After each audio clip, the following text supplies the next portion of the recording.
ആന്റോ ആന്റണി ഇന്നലെ പുൽവാമയുടെ കാര്യത്തിലൊക്കെ എടുത്തൊരു നിലപാട് വളരെ ധീരമായൊരു നിലപാടാണ്. പുൽവാമയുടെ കാര്യം ഇന്നിപ്പോൾ ആന്റോ ആന്റണിയോട് പറയുകയായിരുന്നു, BJP തന്നെ അറസ്റ്റ് ചെയ്യുകയാണെങ്കിൽ ഈ വിഷയത്തിൽ അറസ്റ്റ് വരിക്കാൻ ഞാൻ തയ്യാറാണ് എന്നാണ് ഇപ്പോൾ വെല്ലുവിളിച്ചിരിക്കുന്നത്. ആരവിടെ? BJP അല്ലല്ലോ കേരളം ഭരിക്കുന്നത്. ഇവിടെ ഭരിക്കുന്നത് LDF അല്ലേ.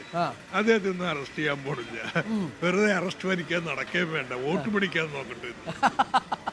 ഇനി ഒരു കാര്യം കൂടി, ഇപ്പോൾ പത്മജ മാറുന്നു, കോൺഗ്രസിൽ നേതാക്കൾ വരുന്നു, നാളെ ഒരു പക്ഷേ ഒരു മുതിർന്ന കോൺഗ്രസ് നേതാവ് കൂടി BJPയിലേക്ക് വന്നേക്കാം എന്നൊക്കെ BJPക്കാർ പറയുന്നുണ്ട്. ഞാൻ ആന്റോ ആന്റണിയോട് ചോദിച്ചു, അങ്ങനെ എപ്പോഴെങ്കിലും ഒരു സാഹചര്യത്തിൽ പ്രധാനമന്ത്രി ചായ കുടിക്കാൻ വിളിച്ചാൽ പോകുന്നു പറഞ്ഞപ്പോൾ അദ്ദേഹം പറഞ്ഞൊരു മറുപടി, രാഷ്ട്രീയമായ ചായ കുടിക്കാൻ ആന്റോ ആന്റണി നിന്ന് കുടിക്കില്ല എന്നാണ്. അപ്പോൾ താങ്കൾ പോകുമ്പോൾ പത്തനംതിട്ടക്കാരോട് പറയുന്നത് രണ്ട് കാര്യങ്ങളാണ്. ഒന്ന്, ഇടതുമുന്നണിയുടെ രാഷ്ട്രീയ നയം കേന്ദ്രത്തിൽ. രണ്ട്, പത്തനംതിട്ടയുടെ സ്പെസിഫിക് ആയിട്ടുള്ള വികസനം. മൂന്ന്,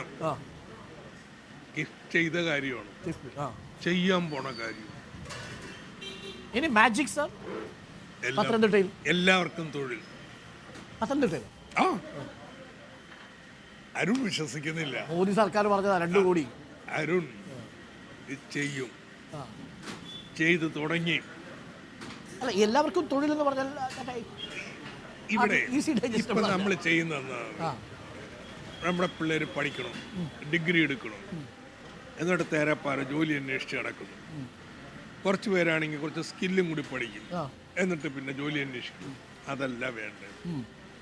ആദ്യം ജോലി ഐഡന്റിഫൈ ചെയ്യണം, കമ്പനിയോട് സംസാരിച്ചു എല്ലാം, എന്നിട്ട് അതിനു വേണ്ടിയുള്ള സ്കില്ലിങ്. ഇപ്പം നേഴ്സുമാരെ നോക്ക്, നമ്മുടെ രാജ്യങ്ങളും ബാക്കിയുള്ള സംസാരിച്ച് നേഴ്സുമാരുടെ എന്നിട്ട് ഏത് രാജ്യത്തേക്കാണോ അതിൻ്റെ ഭാഷ പഠിപ്പിക്കുന്നു.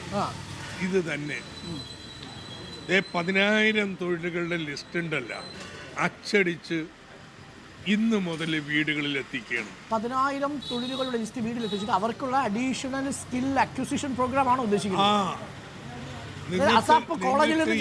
നിങ്ങൾക്ക് ജോലി ഇഷ്ടപ്പെട്ടെങ്കിൽ, വീട്ടിൽ അഭ്യസ്ത വിദ്യനുണ്ട്, തൊഴിലില്ല, ഇതിലേതെങ്കിലും ഒരു തൊഴിൽ വേണം, വന്നോളൂ, സ്കിൽ ട്രെയിനിങ് നടത്തി ഡിപ്ലോയ് ചെയ്യും. അത് പത്തനംതിട്ട സെൻട്രലൈസ് ചെയ്തായിരിക്കും നടത്തുക? അതെ, പത്തനംതിട്ട സെൻട്രലൈസ്. അതായത് ഒരു ട്രെയിനിങ് ഇൻസ്റ്റിറ്റ്യൂട്ട് എന്ന രീതിയിൽ മാത്രമാണ്? ഇൻസ്റ്റിറ്റ്യൂട്ട് അല്ല, ഒരു ഇൻസ്റ്റിറ്റ്യൂട്ട് അല്ല. ചിലപ്പോ ഭാഷ പഠിപ്പിക്കാൻ വേണ്ടി ചില സ്ഥലങ്ങള്, എഞ്ചിനീയറിംഗ് കോളേജുകൾ, പോളിടെക്നിക്സ്. 17 കോടിയാണ് അംഗീകരിച്ചത്. ഇത് സർക്കാരിന്റെ പ്രോഗ്രാമാണെന്ന്. പക്ഷെ സർക്കാരിന്റെ പണമില്ല സാർ. പണം വേണ്ടെന്നതിന് അയ്യോ, സ്കിൽ ട്രെയിനിങ് ഒന്നും അങ്ങനെ പണമൊന്നും വേണ്ട.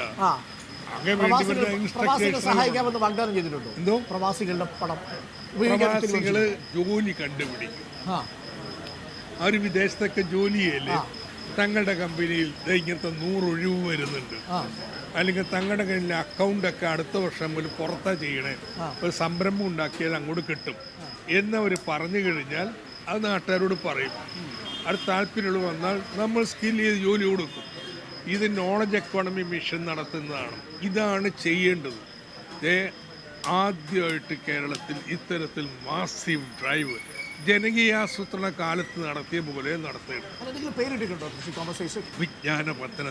വിജ്ഞാന പത്തനംതിട്ട എന്നൊരു പ്രോജക്റ്റിലാണ് ഇത് വരാൻ പോകുന്നത്. Sound interesting. പക്ഷേ അപ്പോഴും എൻ്റെ സംശയമുള്ളത്, ഈ അസാപ്പൊക്കെ വന്നു പോയതുപോലെ പേരിന് മാത്രമായി ഇത് ഒടുങ്ങിത്തീരുമോ? 2 കോടി രൂപ 2 കോടി തൊഴിലെന്ന് പറയുന്ന കേന്ദ്ര സർക്കാരിൻ്റെ വാഗ്ദാനം പോലെ അത് ഈ തെരഞ്ഞെടുപ്പ് കഴിഞ്ഞ് കഴിഞ്ഞാൽ, ആന്റോ ആന്റണിയെ കുറിച്ച് പറയുന്നൊരു വലിയ വിഷയം എന്ന് പറയുന്നത് അദ്ദേഹം ബസ് സ്റ്റോപ്പുകളൊക്കെ ഉണ്ടാക്കി, പക്ഷേ ജനങ്ങളുടെ ഇടയിൽ പ്രവർത്തിച്ചില്ല എന്നുള്ളത്. ലോകത്തെ കോടിക്കണക്കിന് തൊഴിലുകളാണ് ഉണ്ടാക്കുന്നത്.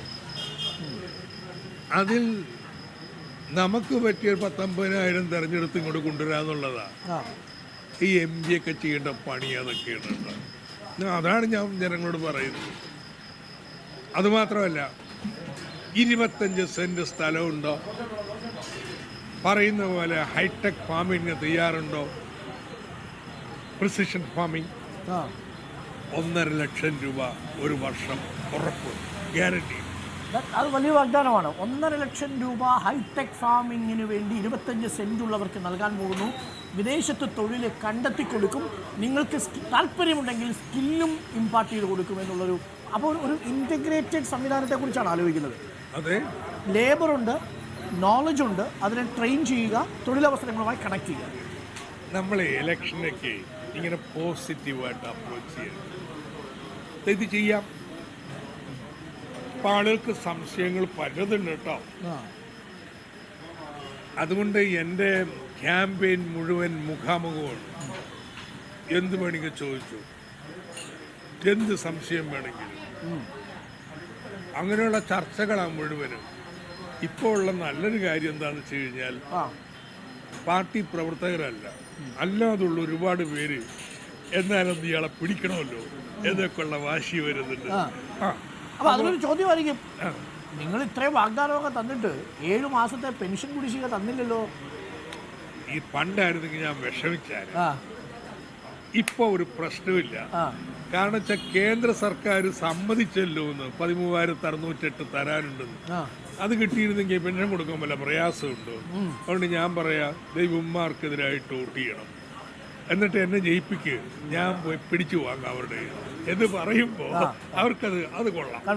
കാരണം നമുക്ക് ക്രെഡിബിലിറ്റി ഉണ്ട്. മനസ്സിലായില്ലേ? ഇലക്ഷന് മുൻപ് പെൻഷൻ കൊടുത്തു തീർക്കാൻ സാധ്യതയുണ്ടോ? കുറച്ചെങ്കിലും ഉണ്ട്, ഉറപ്പായിട്ടും. കാരണം 13,608 കോടി രൂപയിൽ അവരെത്രയോ 5,000 മറ്റ് ഇപ്പം അനുവദിച്ച് തന്നിട്ടുണ്ട്. അതെ, ഇനിയൊരു 5,000 കൂടി തരാമെന്ന് പറയുന്നുണ്ട്. പിന്നെ 5,000 കൂടിയല്ല, 13,608 കിട്ടണം.